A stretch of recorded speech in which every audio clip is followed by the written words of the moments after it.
نحمده ونصلي ونسلم على رسوله الكريم أما بعد فأعوذ بالله من الشيطان الرجيم بسم الله الرحمن الرحيم اللهم صل على سيدنا ومولانا محمد وعلى آل سيدنا ومولانا محمد وبارك وسلم وصل علیہ۔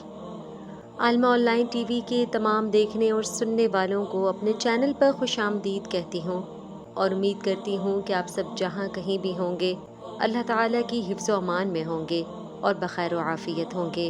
اللہ تعالیٰ سے دعا ہے کہ وہ آپ سب پر اپنا خاص کرم اور خاص فضل نازل فرمائے اور آپ سب کو اپنی رحمتوں کی لپیٹ میں لے، آمین۔ ناظرین، یہ جو محرم الحرام کا مہینہ ہے یہ بھی تقریباً آدھا گزر چکا ہے۔ یہ مہینہ آل محمد کی یاد میں رونے کا مہینہ ہے، ان کی تکلیف اور ان کے کرب کو محسوس کرنے کا مہینہ ہے۔ واقعہ کربلا کے بعد امام زین العابدین نے کبھی ٹھنڈا پانی نہیں پیا تھا۔ آپ جب کبھی بازار سے گزرتے تو کسائی اپنی دکانیں بند کر دیتے، چھریوں، ٹوکوں اور گوشت پر کپڑا ڈال دیا جاتا۔ آپ کبھی مسکرائے نہیں تھے، ہر وقت روتے رہتے۔ آپ کے خادم نے عرض کی، حضرت اتنا نہ رویا کریں۔ آپ پھر رونے لگے اور فرمایا، حضرت یعقوب علیہ السلام کا ایک یوسف گم ہوا تھا، مل گیا تھا، لیکن اس ایک کی جدائی میں رو رو کر ان کی بینائی چلی گئی، اور مصطفیٰ کریم صلی اللہ علیہ وسلم کے تو سارے یوسف چلے گئے، میرا تو پورا خاندان ہی میرے سامنے ذبح کیا گیا، میں کیسے مسکراؤں؟ ناظرین کرام، یہ حالت تھی ان لوگوں کی، ان بڑی ہستیوں کی، ان عظیم ہستیوں کی جنہوں نے اپنی آنکھوں سے واقعہ کربلا کو دیکھا۔ وہ کس طرح سے اسے بھول سکتے تھے، اور جس طرح سے انہوں نے اپنی باقی کی زندگی کو گزارا وہ ہمارے لیے سبق آموز ہے۔ آج ہم میں سے بہت سے لوگ کئی قسم کی پریشانیوں کا شکار ہیں، لیکن کیا ہماری پریشانیاں ان پریشانیوں سے بڑھ کر ہیں جو اصحاب کرام پر آئیں، جو ان عظیم ہستیوں پر آئیں جنہیں ایک گھونٹ پانی کے لیے بھی ترسایا گیا؟ آج ہمارا گزارا کن کن چیزوں کے بغیر مشکل ہے؟ کیا ہم گزار سکتے ہیں ان چیزوں کے بغیر اپنی زندگی؟ ممکن ہی نہیں ہے ہمارے لیے۔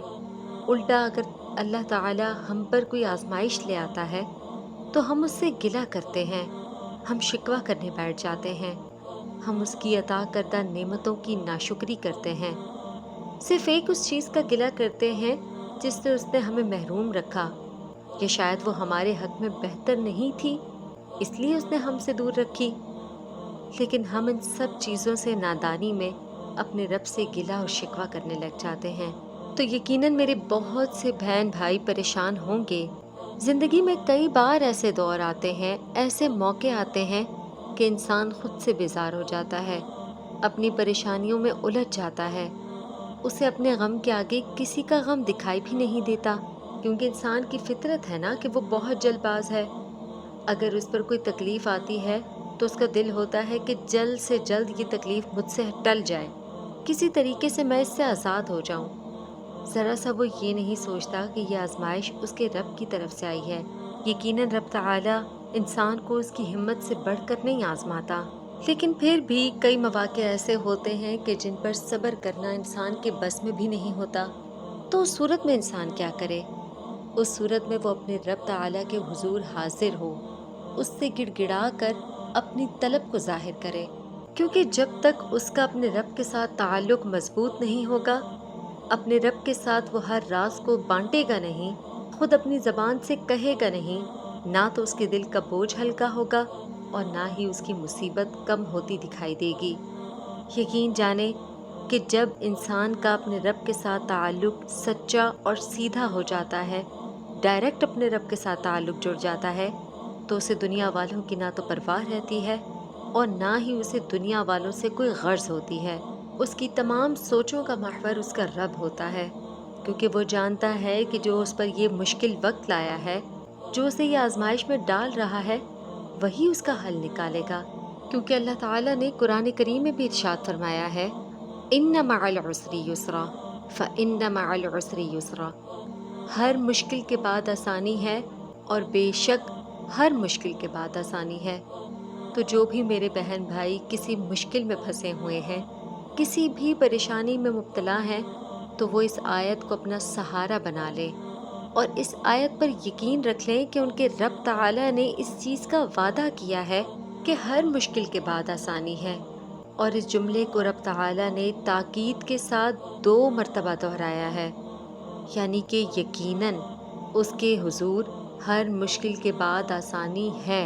انسان جس بھی تکلیف میں مبتلا ہے وہ تکلیف دائمی نہیں ہے، وہ جلد ہی ٹل جانے والی ہے، لیکن اگر وہ صبر اور یقین کے ساتھ اپنے رب سے لو لگا لے، اس سے مانگے۔ اب مانگنے کے کچھ طریقے ہیں جن طریقوں پر عمل کر کے آپ رب تعالیٰ کے اور زیادہ قریب ہو سکتے ہیں، آپ اتنا جلدی اپنی حاجت کو پورا کروا سکتے ہیں۔ اسی کا ایک خاص طریقہ آج میں آپ سب کے ساتھ شیئر کرنے لگی ہوں۔ اس ویڈیو کو زیادہ سے زیادہ شیئر کیجیے گا تاکہ جتنے بھی لوگ پریشانیوں میں مبتلا ہیں وہ جلد سے جلد اپنی اس پریشانی کا حل نکال سکیں۔ اس کا جو وظیفہ یا جو طریقہ کار ہے وہ بہت ہی مختصر اور بہت ہی آسان سا ہے، جیسا کہ میں اپنی پچھلی ویڈیوز میں بھی بہت ہی آسان اور مختصر سے وظائف آپ لوگوں کے لیے لاتی ہوں تاکہ آپ لوگوں کو ان وظائف کو کرنے میں کوئی بھار محسوس نہ ہو۔ تو مشکل سے نجات کا یا اپنی حاجت کو پوری کروانے کا، جلد سے جلد پوری کروانے کا جو مختصر سا اور آسان سا طریقہ ہے وہ یہ ہے کہ دن میں کسی بھی وقت 1 مرتبہ اپنی ضرورت یا حاجت کو مد نظر رکھتے ہوئے 2 رکعت نفل نماز صلاۃ الحاجت کی پڑھیں۔ 2 رکعت نفل نماز ادا کر کے 3 مرتبہ سورہ یاسین پڑھیں، اور اس کے بعد رب تعالیٰ سے آپ جو بھی دعا مانگیں گے اللہ تعالیٰ کے حکم سے وہ ضرور پوری ہوگی اور بہت جلد پوری ہوگی۔ اللہ تعالیٰ غیبی امداد فرمائے گا آپ کے لیے ایسی جگہ سے راستے کھولے گا کہ آپ کو اس کا گمان بھی نہیں ہوگا۔ تو اس آسان سے عمل کو آپ سب نے بالکل یقین کے ساتھ اور اعتماد کے ساتھ کرنا ہے۔ جس بھی چیز میں آپ کا یقین نہیں ہوگا، آپ کو شک شبہ ہوگا، اس چیز کی تاثیر ختم ہو جائے گی۔ بڑی سے بڑی حاجت ہے، بڑی سے بڑی مشکل ہے، ٹلنے کا نام نہیں لے رہی، آپ اس وظیفے پر عمل کرنا شروع کر دیں۔ دن میں 1 مرتبہ تھوڑا سا ٹائم نکالیں، اپنی پریشانی کو ختم کرنے کے لیے آپ نے ٹائم نکالنا ہے۔ 2 رکعت نفل نماز ادا کریں اور اس کے بعد 3 مرتبہ سورہ یاسین پڑھ کر اپنی اس حاجت کا تصور کریں اور رب تعالیٰ کے حضور گڑ گڑا کر اس سے نجات کی دعا مانگیں۔ خواہ پیسوں کا مسئلہ ہے، شادی کا مسئلہ ہے، کوئی دشمن ہے، کوئی رکاوٹ ہے، کاروبار کی ٹینشن ہے، جو بھی مسئلہ ہے اپنے رب تعالیٰ سے اس کا ذکر کریں۔ دنیا والوں کے سامنے ذکر کرنے سے بھی بچ جائیں گے اور اللہ تعالیٰ آپ کی اس مشکل کو بہت جلد آپ کے سر سے اتار دے گا۔ ساتھ ساتھ میں بھی آپ کے لیے دعا گو ہوں کہ اللہ تعالیٰ آپ لوگوں کی جو بھی مشکلات ہیں ان کو جلد سے جلد حل فرمائے اور آپ لوگوں کی زندگیوں میں خوشیاں اور آسانیاں پیدا فرمائے۔ آمین یا رب العالمین۔ امید کرتی ہوں کہ آج کی ویڈیو بھی آپ لوگوں کے لیے بہت فائدہ مند ثابت رہی ہوگی۔ اسے زیادہ سے زیادہ شیئر کریں اور میرے چینل کو اور Facebook page Alima online T V کو سبسکرائب کر لیں۔ وما علینا الا البلاغ المبین۔